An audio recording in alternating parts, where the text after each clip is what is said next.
Tinanggap niya si Satanas, yung offer ni Satanas, sinunod niya. Bible says in Romans chapter 6, verse 16, at sino mang sinunod mo kung ito ay kasalanan ng pagsuway, ay magiging alipin ka nito. Kung ito ay katwiran, kung ito ay kasalanan, repete, kasalanan. Eh, ang sinunod niya si Satanas. So, naging class niya, si Satanas, kasi Satanas, waklas. Sabihin mo nga sa katabi mo, Satanas, waklas. Satanas, waklas. So, naging waklas tayo. So, have to do legally. Pag sinabi natin legal, walang dayaan dito. Kasi si Satanas po, matalino yun. So, lahat ng gagawin dapat ni Jesus, walang daya. Diba? Kasi kung may daya, yung gagawin niyang redemption, ay, ang unang-unang tuturo sa Satanas, mandaraya ka pala eh. Dinaya mo ako, kaya mo nakuha to. So, hindi dapat mandaya ang Panginoong Diyos sa pagliligtas sa lahat ng tao. So, in detail, tinignan ng Diyos kung paano niya gagawin yun. Kailangan tao ang gawin niya kasi si Adan tao.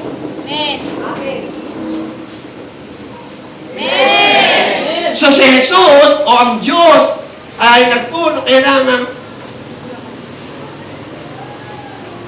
kailangan bumaba sa lupa at magkatawang tao. Hindi magkatawang hayop, magkatawang unggoy, musa, manok, lamok. Hindi tao, nagkatawang tao dahil ang iniligtas niya ay tao. So, he became flesh, 1 John 3, he was made manifest in flesh kasi he wanted to destroy the works of the devil. Ang diablo po ay may gawa. Kailangan i-undo niya. Kailangan yung gawa ni Satanas ay ma-reverse niya. Hello? Naintindihan niyo mo? Sa parang paraan, walang dayaan, hindi dahil siya ay Diyos, ang have to understand. Hindi dahil siya ay Diyos, ay pwede niyang gawin ang gusto niya na parang ganito.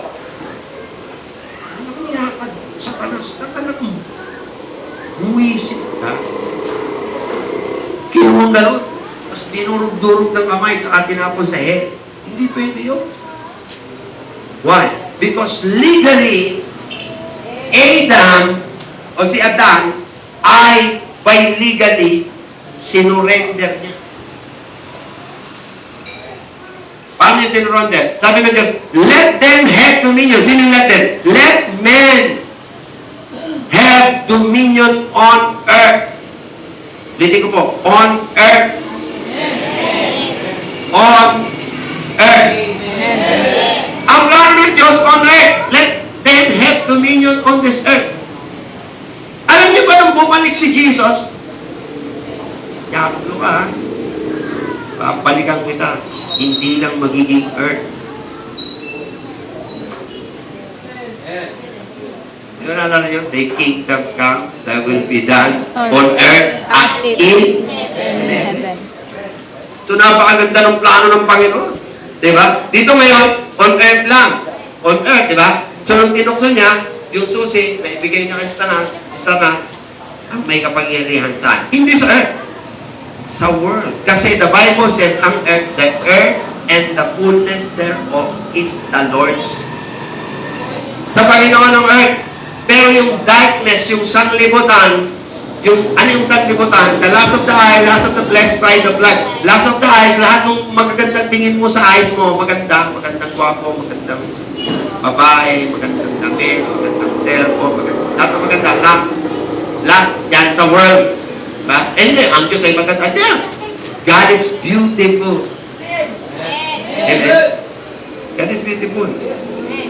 The perfect word to say maganda is beautiful. Amen? Yung mga kapapuyan lang ng mga kapakla, mga third sex, sinasabi nila God is sexy. Hindi po. Pag ginamit mo yung sexy, it's about lust. Lust of the flesh, lust of the eyes, ibig sabihin flesh, yung flesh mo, ito yung flesh. Itong flesh lang yung iniintindi. Ang masarap na pagkain, masarap na higaan, masarap na upuan, masarap mag-swimming. Nalala ko ni Sino. Everything at the flesh Yung masarap. Masarap yung sex, masarap yung... Kung iniisip, sarili. Di ba? Bless, papaganda. Yung, pawala ng abs. Wala ng tiyan. Diba? Lahat ng, hindi ko sinasabing dapat, meron. But my point is, ito lahat yung isip para sa lacks of the blessed. Pride of life, ibig sabihin yung, ako ang leader, ako ang, walang hihigit sa akin, ako ang the best. Palaging ganon. Lahat po yan, sa world. Tignan niyo po. Yan nagkahari si Satanas. Amen? So that's why, nung binigay ni Satan, o ni Adan ito, si Satan, tinukso si Jesus. Kita mo yan? Binigay sa akin yan, kulang lang sabihin ni Adan. Di ba? The last of the flesh, the last of the world, the last of the eyes, the pride of life. Sabi niya, tumalong ka dyan, saluhin ka ng angel. Kaya mong tinapay yan. Which I believe, alam natin, pinag-aralan po natin, lahat yan ay mapasok sa kanyang mind, yet he never seen. Kaya pag pumapasok sa mind nyo, hindi kayo nagkakasala. Only pagka ang pumasok sa isip nyo, nilagay nyo sa puso nyo. Pag nilagay nyo sa puso, that's the way.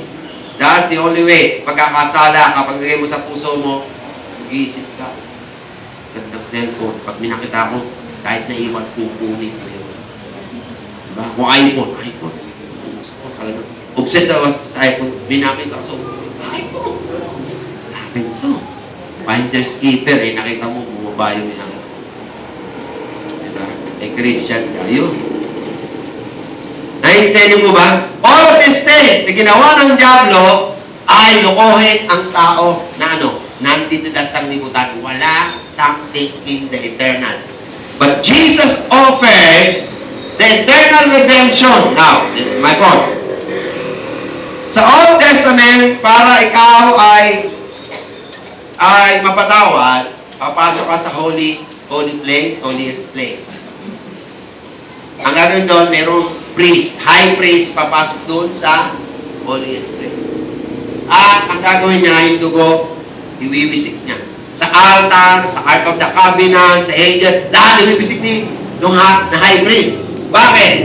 The only way para mapatawad yung 12 tribes of Judah, kailangan tanggapin yung sacrifice. Taon-taon po ginagawa yun. Namamatay ang high priest. So, pinapalitan. Now, when Jesus entered into the holiest place, nung si Jesus ay pumasok sa holiest place, hindi po sa gawang tao. Bakit hindi po sa gawang tao? This is what happened. Nung nandun sa Gethsemane, let this cup pass over me. Alam natin yung istorya. 3 times he prayed. Ang parang sinasabi niya, Panginoon, ayokong maging kasalanan. Ayoko na ako'y maging kasalanan. Why? In short ka, parang, ayokong maging kasalanan. But sabi niya, let this cup pass over me, not my will, but your will be done. So the moment natapos siya doon, not my will, but your will be done, oras na yun, naging po siyang kasalanan. That moment, doon sa Gethsemane, doon po siya naging kasalanan. Bakit? Kasi doon po siya nahuli. Bakit doon siya nahuli? That's the only time na pwede siyang hawakan at saktan kasi ginawa siyang kasalanan. If you are reading your Matthew, Mark, Luke, and John, never na si Jesus mahawakan.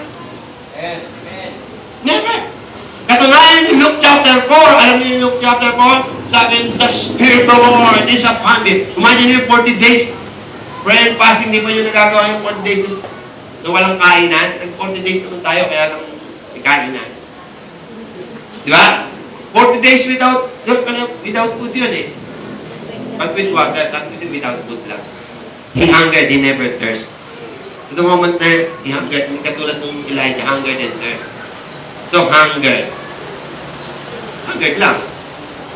Kapayo, pag hindi kayo kumain, at di kayo uminom ng matagal, kahit may fried chicken dyan, ang unang gagawin yung iinom kayo. Hindi hindi pwede yung puti, mamamatay kayo, mabibilauhan kayo kasi kailangan nila tubig. But Jesus, the Bible says he hungered, never. So, hindi po siya kumain. 40 days and 40 nights nag-fasting si Jesus. Amen? Tapos yung paglabas, sabi, the Spirit of the Lord is upon me to heal the brokenhearted, to set the captives free, to make deliverance, make the blind see. Di ba? To preach the acceptable year of the Lord. Kasi binuksan niya yung scripture eh. Alam niyo po yun, sinarado niya yun kasi may next verse yun eh. Alam niyo ba yung next verse doon? The vengeance of the Lord. May vengeance sa kasunod yun. Hindi natin na Jesus yung vengeance. Bakit? Because He is preaching grace. Amen. Kasi daw naman binita yung vengeance, patay. Patay ang mga tao kasi vengeance eh. Di ba? Hindi niya binasa kasi ang vengeance niya at the end. Amen? Friends, the acceptable year of the Lord, di ba? Heal the sick, captive free, deliverance, make the blind see. Yun ang binasa niya. Imagine ninyo mga 4 days and 4 nights yung sinabi niya, tanong ko sa inyo, if you are reading your Bible, meron bang naniwala dun sa sabi niya? Wala ni isang naniwala. Bro, 40 days and 40 nights na fasting, bro. Kahit malayo ka, mararamdaman mo yung ano yung dito.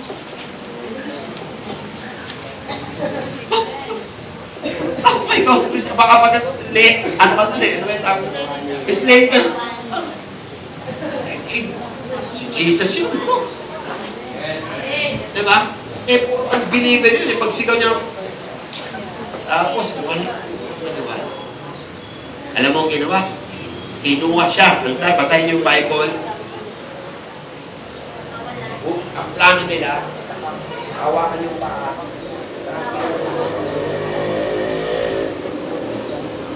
Para pasagin mo. But the Bible says, if you're reading your Bible, many times he did it. Sabi daw, dumaan siya sa gitna nila.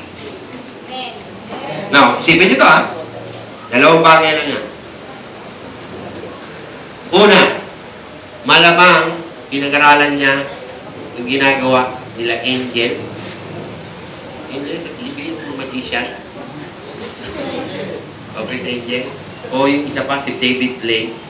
Or, by the power of the Holy Ghost. Amen. Holy He Ghost. was able. Hello? Amen? Kasi biro, pagkalong mo ng karatas, biglang dumaan sa iyong harapan. Bakit ganun nangyari? Hindi po siya pwedeng patayin dahil wala siyang kasalanan. The only way para mapatay ka, dapat may kasalanan. Eh, wala siyang kasalanan. Paano mo siya papatay? That is illegal. In the court of heaven. Even Satan knows that. Tinubukan niya, bukod. Tinubukan niya. Ganito sa mga anak. Wala eh. Diba? Pero nung Gethsemane, Lord, let this cup pass over, let this cup pass over, let it not my will, not my will, not my will. Pangatlo, tinanggap niya. So, ginawa siya kasalanan. So, anong nangyari?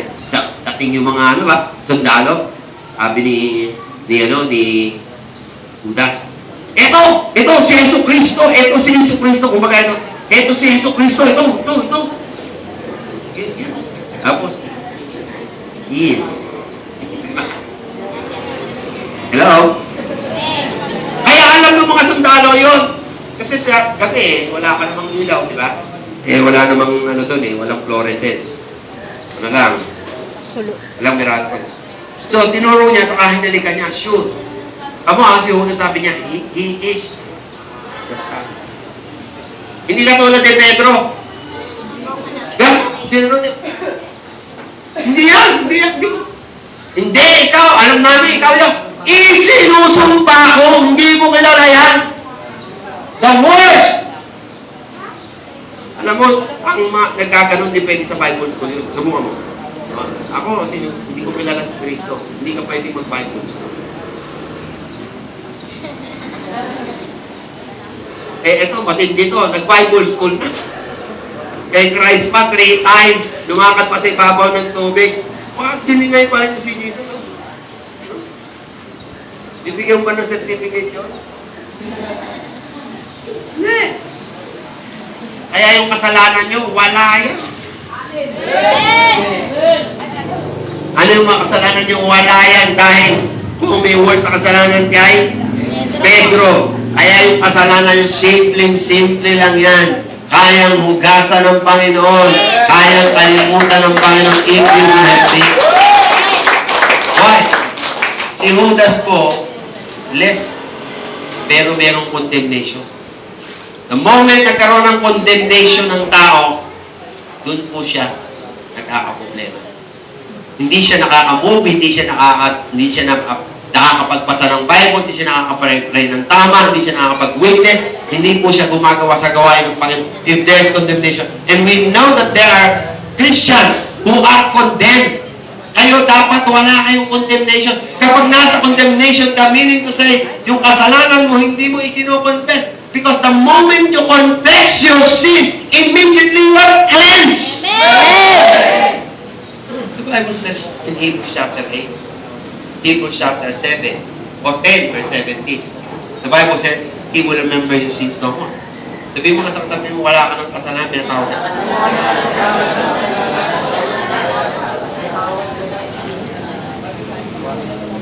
So, yung sabihin yung offer na pinag-uusapan natin dito, the offering ni Christ, eternal, meaning to say, mula ng beginning up to the end, lahat ng kasalanan dyan, may pinanganak dito, pinanganak dito, lumaka dito, magal dito, makasalanan dito, makasalanan doon, lahat yan, binayaran niya. Bayad. Naintindihan mo ba yun? So, walang kasalanan na hindi bayad. Lahat yun, bayad. Kahit kasalanan nung ayaw tumanggap, bayad yun. Siyempre, ma-obtain mo lang ang redemption if you believe. Amen? Eh, Brad, ano ngayon? No, that's why we are teaching, that's why we are studying. Alam niyo ba na hindi po makakatulong actually sa atin kahit tinalo ni Jesus si Satanas? Hindi yun makakatulong kahit natalo niya sa Satanas, kahit na, kumbaga, si Satanas ay nahuli niya, tinago niya na, wala na si Satanas. Hindi makakatulong sa inyo yun. Kung yung kasalanan niyo at kasalanan ko, hindi niya na-death. Kung hindi niya nagawa ng paraan ang kasalanan mo at kasalanan ko, kahit si Satanas po, mawala na sa event natin sa buhay na to, wala rin maitutulong yun. Wala. Sin must be destroyed. Sin must be dealt right. Sin must be finished sa buhay natin. Yan ang pinaka-importante. That's why, totoong nagagalak tayo na talo ni Jesus sa Satanas. Totoong nagagalak tayo ng susi na kay Jesus. Totoong nagagalak tayo ng susi ng impyerno kamatayan na hawak niya. But the point is, if the sin in your life is not dealt with properly, useless.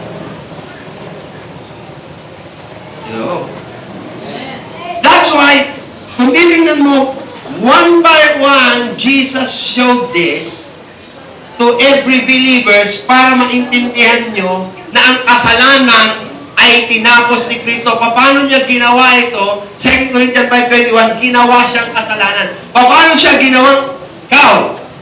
Lahat ng kasalanan mo ay ipinatong sa Kanya. So, nung ginawa siyang kasalanan, how did it happen? Ito natin. Ito tayo sa Romans chapter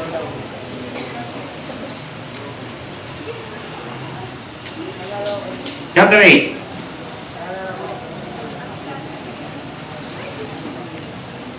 Romans chapter 8. For what the law could not do, in that it was weak through the flesh, God sending His own Son in the likeness of sinful flesh. For sin condemned sin in the flesh. Ito. Ang sin ay na sin if the law is given. If there is no law, sin is dead. Walang sin. Kaya lang matatawag itong kasalanan dahil sa batas. God gave the law in order for you and the rest of the people of the world, sa lahat ng tao, ay malaman niya nagkasala siya sa Diyos. That's the only reason, the only purpose, bakit binigay ba na? At dahil Diyos ang nagbigay ng batas, pag sinuway mo ang batas, ang Diyos po ay nagagalit. Ulitin ko. So lang maliwan.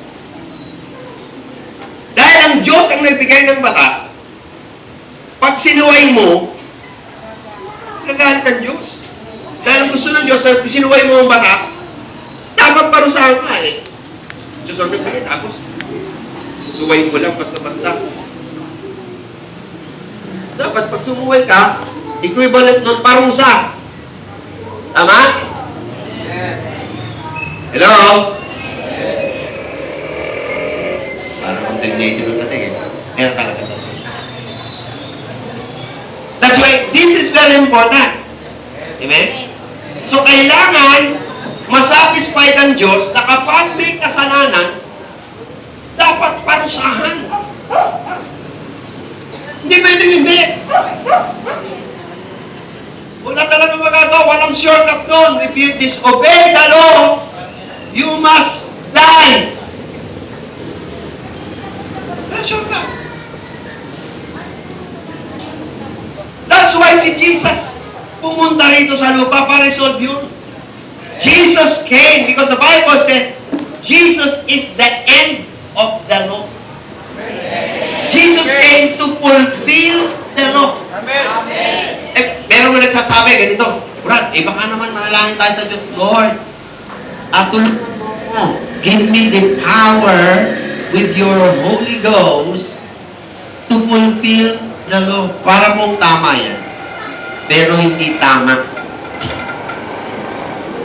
Wala pong nakasulat na tulungan kang magawa mo yung batas na matupad. Ang maliwanag, walang pwedeng makasunod sa batas. Yun ang maliwanag sa Bible. Nasusulat. Kaya sabi, given 10, kahit sa lang tuway mo, hindi ka makatunog. Diba na? And that's why the law is given, sinuway mo, dapat parusahan ka, dapat mamatay ka. And that's why Jesus came. 1 John 3, diba? He was made manifest in flesh to destroy the works of the devil because he that continued in sin is of the devil. Ano ba patuloy sa kasalanan sa Diablo? Kaya nagkatawang tao si Jesus. Dahil pagkakatawang tao, that's the only way na ang sin sa kanyang flesh. Yung binasa sa Romans, ang law ay mahina, ang flesh mahina pagdating may batas. Ulitin ko. Flesh is weak, may law. Sinabing weak, hindi niya talaga kayang matupad. That's why you will find in your Bible, ano sabihin niyo mga pagbasa niyo sa, anyway, we should uphold the law. Yung word uphold, ang sabi doon, esteem the law highly. Pag sini-esteem highly, ang taas mo, hindi ka namin kaya mo. Parang mountain, we cannot reach you. But we highly worship. Parang, you are holy, but we cannot really obey. Yan yung sabihin namin. That's the only way, the reason why Jesus came in the flesh, parang yung flesh, kasi ipupundin ng Diyos yung kasalanan sa flesh. The only way to do that is kailangan maparusahan yung flesh. Kailangan yung flesh ay mamatay. Ligot mo. Ngayon, kung gano'n ang mangyayari, di lahat ng tao mamatay. Lahat ng patriarch, lahat ng mga prophets, lahat ng mga nasinong sila, Elijah, lahat yan. Kaya nga sila, Lahat ng mga patriarchs, mga prophets, nandun po yan sa hell. Ano yun say? Doon sa paradise, doon sa part of hell.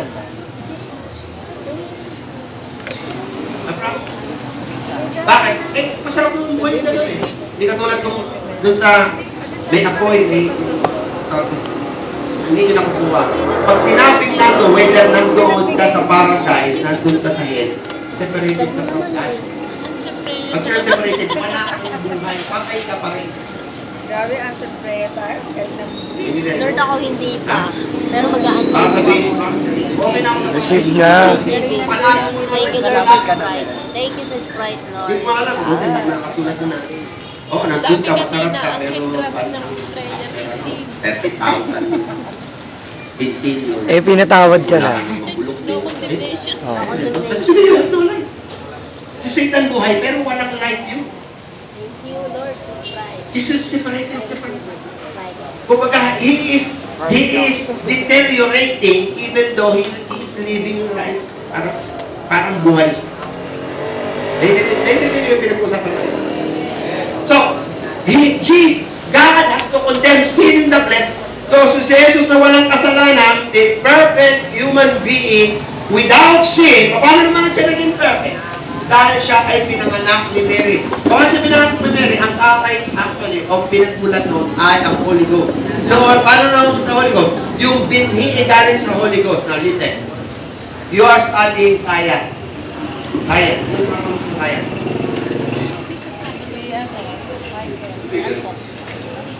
Yung egg cell, YX. Yung egg cell, tsaka yung sperm cell.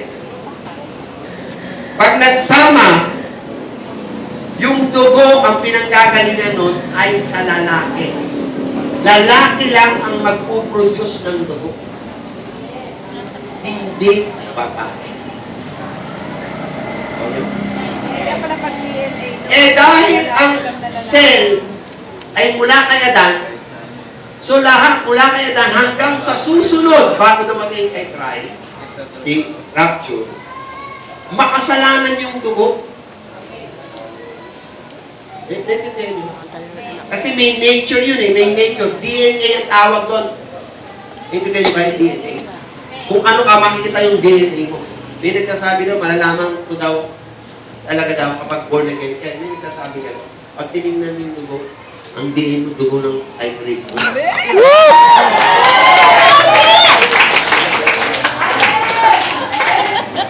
Kasi pag nasaglimutan ka, kahit ikaw born again, yung dugo mo, galing yan. Diba? So, si Jesus, kaya po holy, kasi yung dugo galing sa Holy Ghost. Amen! So, perfect, walang kasalanan, walang nature ng kasalanan. Perfect. Kaya siya perfect, pwede siyang i-sacrifice. Precious blood, holy I blood. put on the DNA of Holy God, you blood. know. Kaya hindi rin siya pwede, dahil wala siyang kasalanan, wala siyang The very DNA of God. Ang kanyang ang kanyang, ang tawag ito, ang nature niya, hindi makasalanan, so hindi siya pwedeng patayin. Kasi nga, hindi pwedeng mamatay ang walang kasalanan. Namamatay lang yung may kasalanan. Kaya namatay si Adan because they sin. Maliwanag yun, ha? Pero kung hindi ka nakakasal, hindi ka pwedeng Sprite gusto ko. Sige ka, that is, it cannot happen. Naintindihan niyo po ba? Now, hindi na kayo nag-iisip. Hindi ba nag-iisip? How would Jesus do this? Because we are seeing in the future na merong mga tao na tinatawag na wala ng kasalanan. These are future. Sino yun? Turo mo nga yung ilong ng katabi mo. Ikaw yun. Yay! Ma-oily ilong mo, ah. Hello? Meron pong mabubuhay in the next future. Kasi yun, yung pong mga anak ng Diyos na hinugasan ng banal na dugo, Amen. pinatawad at kinalimutan, hallelujah. The image of God, the image and the likeness of God, and the sons of God, the kings of the Lord, hallelujah, amen? Di ba nakaubad na? Mainit. Pag tinitin natin, kita-kita natin yung future na ito nga yung darating. Bakit nakikita niyo yung future, naniniwala kayo doon? Hindi nyo mapaniwalaan kayo ngayon. Amen? nakikita nyo sa future. Amen. Amen. Restoro boca teriande lebosha. Amen. Kasi alam nyo mga tinitingnan nyo, yung sarili nyo, yung past ninyo. Hindi nyo tinitingnan yung ginawa ni Kristo. Hallelujah. He made an eternal redemption. Amen. Glory. In Kristo, no one can separate Glory. sin, not even sin can Amen. Glory. Glory. Paano mo sasabing eternal eh kung based on kasalanan na exemption na pwede humila sa tao? Paluni, masinungalingan, diablo. Every sin has been dealt with. Amen. All! Amen. Walang kasalanan na hindi pwede. Lahat yan, kahit ano yan, ang mahalaga dito, makita niyo, Jesus offered an eternal redemption. Amen. Mapag walang hanggang katubusan. Woo! Hallelujah. Kaya ba doon itinutubos mo? Sinasakto na yung bayad mo, hindi mo pa maibigay? Hindi pwede. Diba? Pag tinutubos mo, pag sakto yan. Nasa mo kapon, buwan. Inet. Ano masakit sa'yo? Halika nga. May mga kapatid. Ano masakit? Ano masakit? Balag. Nino? Hello? Ngayon, paano yun? Kasi naaalala ko last week. Saan natin Romans 5:19? Woo! Romans 5:19. Ining Sprite to. Lord, I receive. Thank you, Lord. Thank you, Michael. Ikaw naman dito. 5:19. Ikaw naman dito. Hello? Hello? Sabay-sabay natin basahin. Everybody, open your Bible, please. Everybody. Everybody. Every 5:19. As by one man's disobedience, many were made sinners. Ulitin natin. Okay?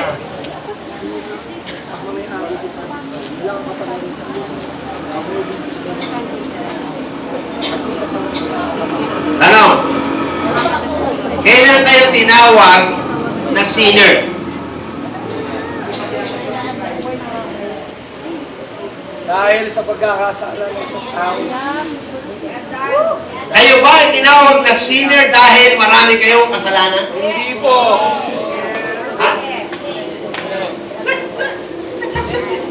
Kasi alam mo yung Diablo, palagi yung nagtuturo ng mali. Kung paniniwalaan mo mali, oo nga ka ng oo nga, doon ka matadali ng Diablo. Tatanungin kayo ulit. Kailan ka ba tinawag na sinner? Sinner? Ano yung sinner? Ano tawag? Ano sa Tagalog? Makasalanan. Kasalanan. Ulitin ko. Sagutin nyo. Kailan kayo tinawag na sinner? Because of one man's offense. Kailan kayo tinawag na sinner? Sa kasalanan ng isang tao. Hoy, paano yung mga pagmumuran nyo, mga kasalanan, mga... Bunga yung bunga. Hindi. Oh, by grace. Eh, kung kahapon, nagkasala ka. We have to understand it. Oh, sige. Assuming, hindi pa kayo born again. Assuming. Nagpipreach kayo ng gospel ngayon, tatanggapin niyo si Kristo. Tatanggapin niyo pa lang, ha? Hindi naman kayo. Kailan kayo tinawag na makasalanan? Bakit kayo tinawag na makasalanan?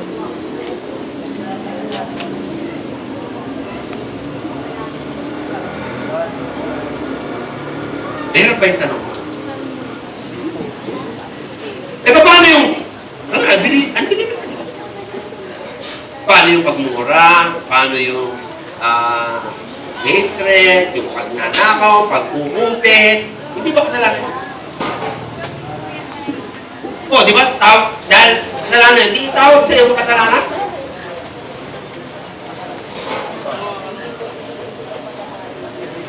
Oh. Eh kung nanlalaki ka o nagbababae ka, matitatak. Di ba ang tawag sa'yo? Kung ginagawa mo, hindi kasalanan yun. Payag kayo, hindi na kasalanan.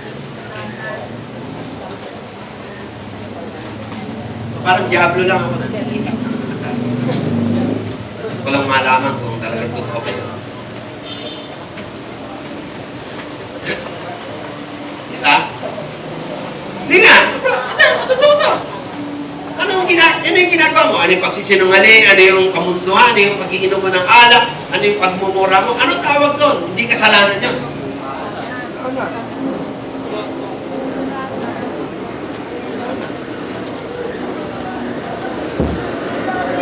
Oh, Bible study tayo kasi Bible study is the best.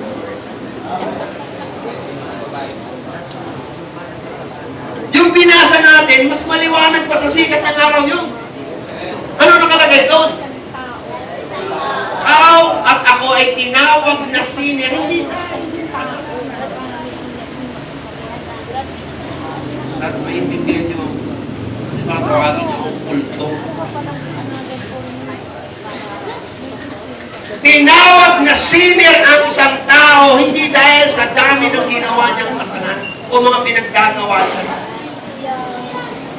Patay na si Adan, tinawag na sino yung the rest, the people, hanggang 2014 years, lahat na nabubuhay, kung di na tumatanggap kay Kristo, tawag sa kanya ay sinner, hindi dahil rapist, manyak, killer, hindi ito. Bridget! Bridget!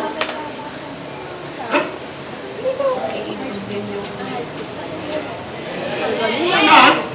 Receive it, believe it, you are healed right now. In Jesus' name. Tinawag sila sinner, o dati ay tinawag na sinner. Nonio, Palabas o Jessica So. jump out.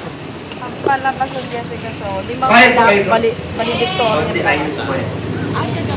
Yun ang nakasulat. Sa ayaw, sa gusto natin, yun ang nakasulat. Hindi tayo makakatakas dahil pag tinanong tayo, according to the word of God, yun ang nakasulat. Tama. Yun ang nakasulat. Amen. So how can you get out of that? Paano ka mawala doon? Simple lang. Yung next. Woo! Ano yung next? O yun yung next. Amen. Ano yung next? Ano yung Sakaria, Katibyan. Then, yung next phrase. No? Kristoyan, Then, wala. ha? At ang lahat naman, Shikatatayan. Bakit gano'n na usapan natin? Shikatatayan. Sumunod kay Kuya Ariel. Aramos eh. for once disobedience many were made sinners, so by the obedience. Amen. Hallelujah! Hallelujah! Parakan.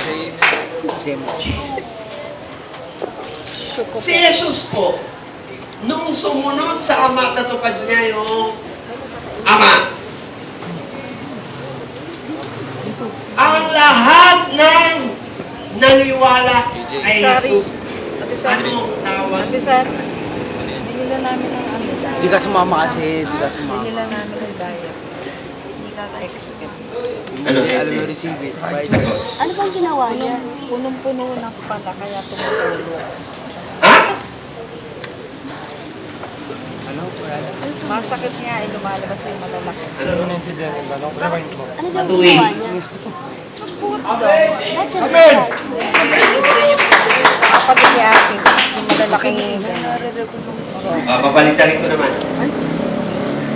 Alam niyo ba, nung hindi pa tayo tumatanggap kay Kristo, kahit anong gawin niyo kapatid,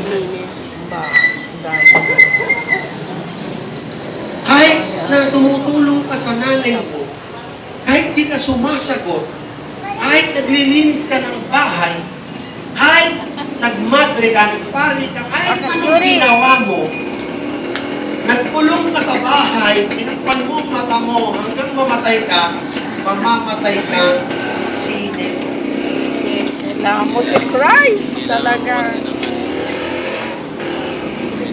It has nothing to do with your wanting to. Amen! Yung pagkasinungaling ng diablo, tapusin nyo na dito. Tama! Yes! Amen! Yung ginawa ba ni Adan, ginawa niyo?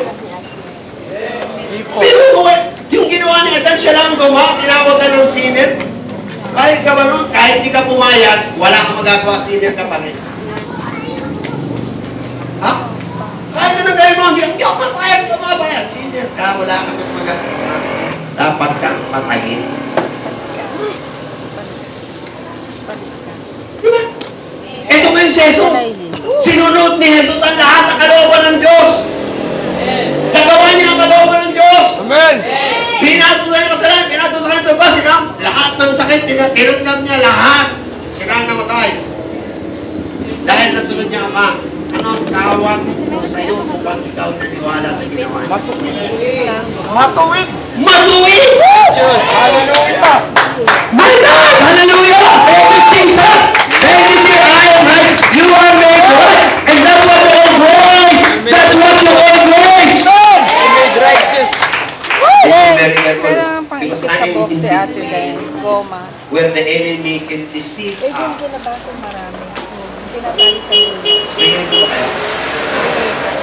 Nandun po tayo sa parang, kunwari ito ang bingit ng bangin. Iwanan mo dito yan. ah. Sinasabi ko sa iyo, kung ikaw ay nakatakip ang mata, huwag kang Awakan mo gumalaw, yung layo ng damit mo. umatras ka o Pinag-pray mo. umalikot ka. Dahil ito sinasabi ko. This is very important. Di ba nakasinis? Sa Bible, kahit sa gusto nyo, naniniwala ako na meron pong tupa Wala man lang. at meron pong kambing. Nawa, wala. Jesus' name. Amen! Jesus name! Wala, pastor. Walang black That's my sheep. hope. Walang black Hindi, sheep. hindi ko alam eh. Diba? Sa pangalan ni Jesus, wala. Amen. Amen! Sumasagot! I agree. Amen! Amen! Amen! Amen! Because whether you like it or nakalagay sa Bible, sabi ni John, they went out of us. They never came back with us. They went out. They are not of us. Ibig sabihin, ang tagal nilang kasama. Umalis. Hindi na bumalik. Kaya ko sinasabi ko, hindi ko alam ang puso ninyo. Kung totoo kayo, isinuko nyo ang buong buhay ko. Hindi ko alam kung bakit kayo nandito. Hindi ko alam ang tunay. Dahil ba nandito kayo? Dahil yung nanay nyo ay born again. Nandito ba kayo dahil yung crush mo, ate, baka mati? Nandito ka dahil yung karamihan ng ibang Kristiyano, nandito. Makilala mo. Nandito ba kayo dahil you have something or because yung husband or wife mo because of that? Pray ka. Pray nga ako. Pipray kami dito eh. Nagkakapagkain kami. This is a matter of heart. Ano ba yung puso mo talaga? Oy. Naniniwala ka ba na si Jesus talaga ang pangit at wala ng ibang tagapagligtas?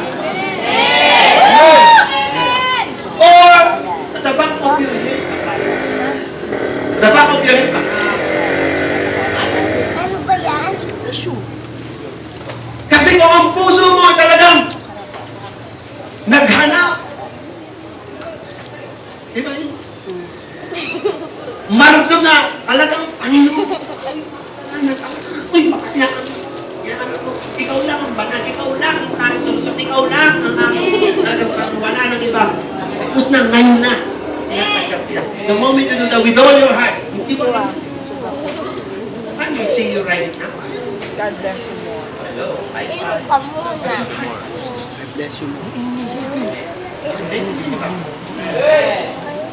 If your heart really ay talagang buong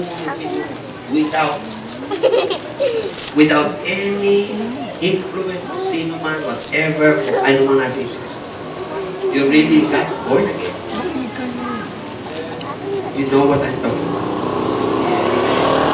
Yun yung sinasabi ni Paul sa Romans that Jesus' obedience, all of you become righteous. Amen! Diditali natin. Naging righteous kayo dahil marami kayong ginawa.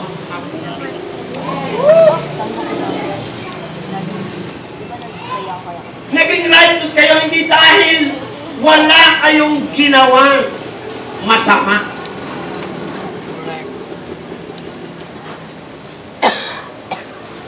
Naging righteous kayo hindi dahil ma-attend kayo ng Bible study. No.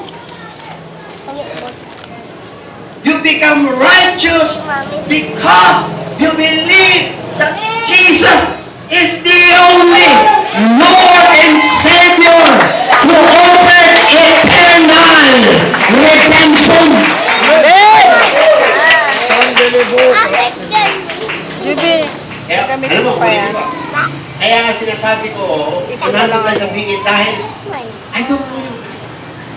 Ganyan. Because if your heart is not truly, ito yung sinasabi nila, bro.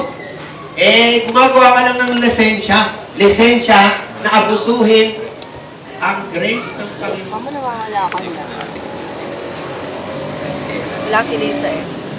But the Bible says in Romans chapter 5, 2, di ba?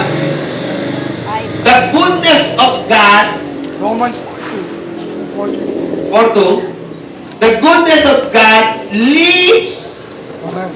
you and me. Romans 4. Hindi the wrath of God. 4 pala. 2:4. Ano ba? Romans 2:4. The goodness of God leads the people to repent. Hindi. The wrath of God. Ano yung wrath of God? Oo. Sunugin mo ang kalahati ng earth. Wala kayong makain. Lahat na wala namang isda. Hindi kayo magre-repent doon. Kasi rat. Kala ng iba kailangan ipakita ng Diyos na makapangyarihan siya. Magkaroon ng earthquake. Magkaroon ng lahat ng bulkan. Sumabog. Bro, lalo lang kayong lalayo sa Diyos. Gusto niyo ba yung ipakita mo ang kapangyarihan mo, bro? Huwag mong idalangin yan. Rat yung hinihingi mo. Kasi hindi ka magre-repent. Magsisisi ka lang tatalikod kasalanan. Makita mo ang Diyos ay sobrang napakadakila at napakabait sa'yo. Nakasulat! Doon, huwag niyong babalik na rin nakasulat. Baka sabihin mo, inaabuso. Hindi inaabuso. That's what the truth is. The goodness of God. Goodness. Hindi badness, hindi wrath, hindi kahit ano, kundi goodness. Period. Goodness lang. Dadagdagan. Kaya nga tayo na-born again. Alam niyo ba kung lahat tayo, kaya tayo na-born again? Kaya tayo nakalapit sa Diyos? Kaya tayo tumanggap kay Kristo? Kasi ang bait pala ng Diyos, ang dahilan ng parang napakabuti ng Diyos. Nakapagpatawa ng Diyos. Ang dahilan ng magiging ng Diyos. Ang Diyos. At tinanggap ka, tinanggap ako. Hindi tayo dapat. Amen? Amen. Are you? Do you understand? Amen. Hello? This goodness lead you and me to repent. Now,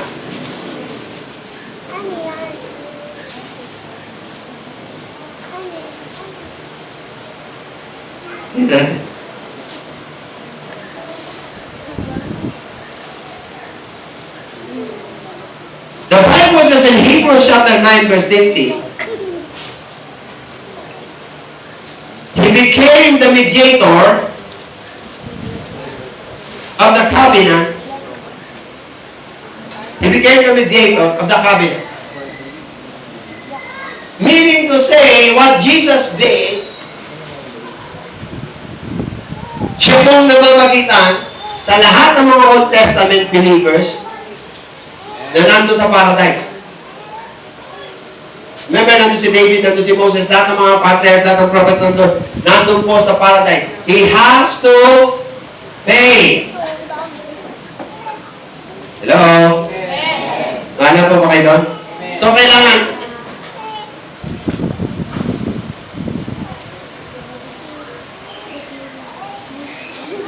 Noah was there. Do you believe that Noah was there? Wala pang batas noon, nandun si Noah. Tama? Abraham was there. Wala ba kayo? Kaya nga tayo kay Abraham po sun. Walang batas nun. Kasi batas kay Moses. Naintindihan niyo? So meaning to say, yung mga walang batas at may mga batas na nandun, Samson, Malachi, Elijah, Elisha, and the rest of the prophet, nandun po sa paradise, naghihintay. Imagine mo itong mga men of God na to. Hindi nila nakita si Christ, hindi nila narinig yung teaching ni Christ.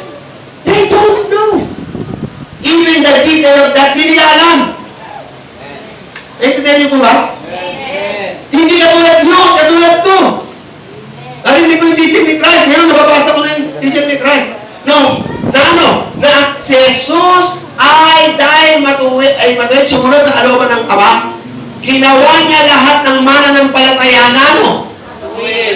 Hindi dahil marami kayong ginawang mabuti. Eh ngayon, ang tanong ngayon, Brad, wala nga, mabuti mo, marami mong ginawa, konti ginawa ko. Paano kung nagkasala ako?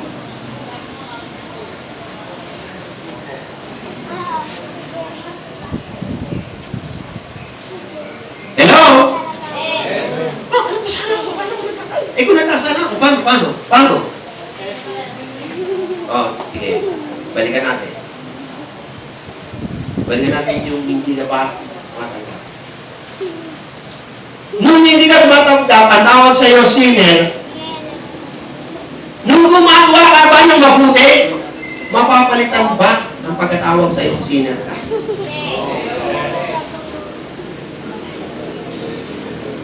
Abra, kung ginawa mabuti lahat, sinner ka, di ba? Ginawa mabuti. So gumawa ka ng mabuti, ng maraming mabuting. Masisave ka ba? Papunta ka pa sa langit? Gumawa ka ng mabuti.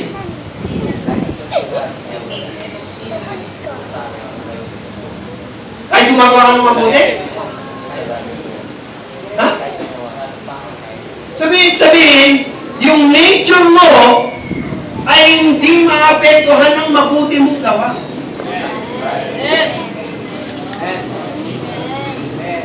Paliwanag ba yun? Ngayon, kung tayo kay Cristo, naging matuwid ka na. Ulit kasi gusto kong malinaw ito, bro. I don't know your heart. Only God knows. I am not giving you license to sin because God hates sin. I don't want.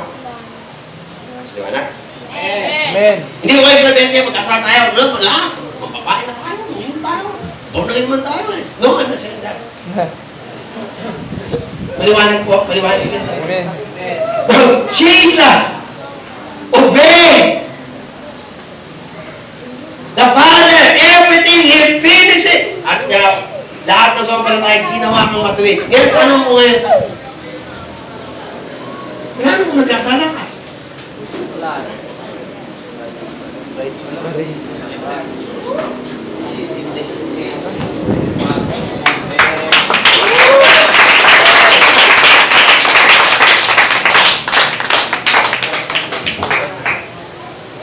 I don't want the devil na makasingin sa'yo.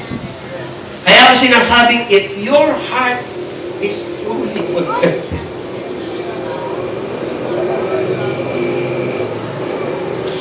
kung totoo ang puso mo, pinirtan ng Panginoon. Because surrender, hindi. The moment na magkasala ka, bro, pero Christ,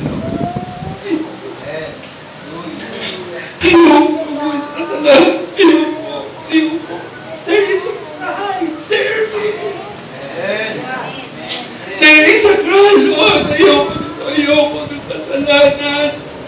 That's the person who really are perfect. Hindi na nagawa ng sa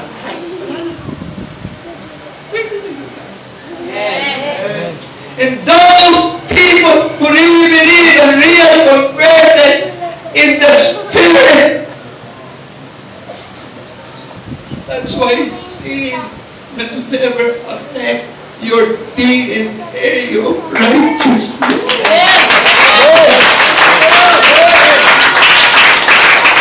Hallelujah! Yan ang ginawa ni Kristo. Kung si Adan ay may nagawa sa inyong kasalanan na kung saan ginawa ang tinawag kayong makasalanan, I'm telling you, ang Panginoon ay boldly saying, I made you righteous. Hindi dahil ikaw ay ikaw, hindi dahil may tinapos ka, dahil meron na akong itinamo para sa'yo. At kung maniniwala ka sa buong puso, it will never change your DNA. You are righteous.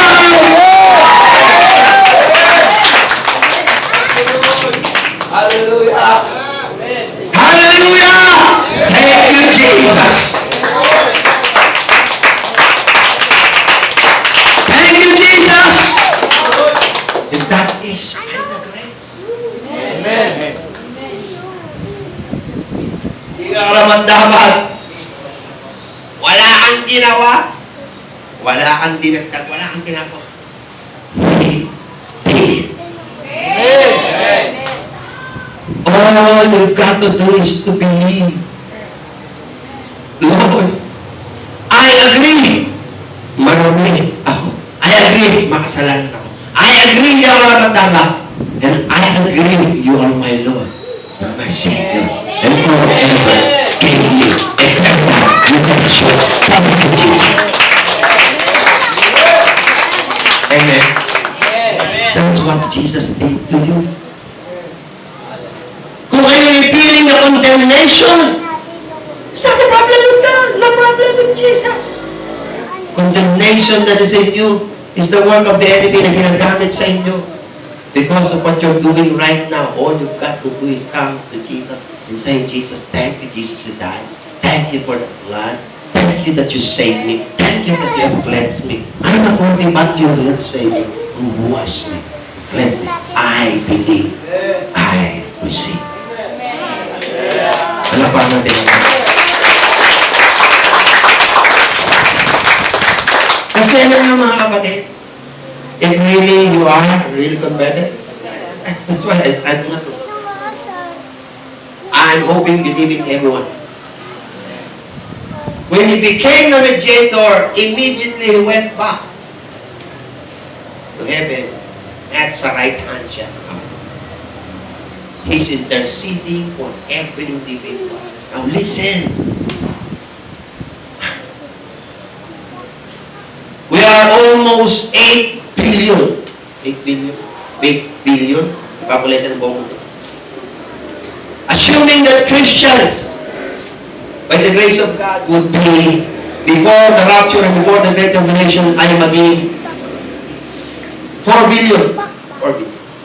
4 billion Christian, born again. When Jesus rose, become the high priest seated at the right hand of the Father, he was interceding. Interceding, praying for the saints.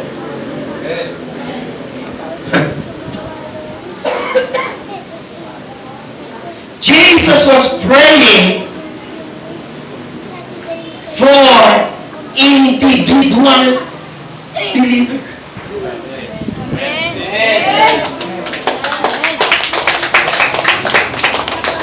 Kunti lang pumalapak dito, siguro marami dito. Si Jesus sumubal sa kanan, pati sakit to sa ama. This is the reason why he went to the Father and seated at the right hand of the Father, hindi po para magpamasahe or whatever. He was there as the high priest. I'm assuming nga, kung 4 billion ang born again, every individual by their names, he was praying for individuals and mentioning, Lord, I don't know how Jesus doing this. I really don't. Kasi ang mind ko ay limited because I can only focus on one person or two, possibly. Pagka nasa one na ako, hindi ko na makikita ng focus yung pangalawa. But Jesus equally divided ang attention niya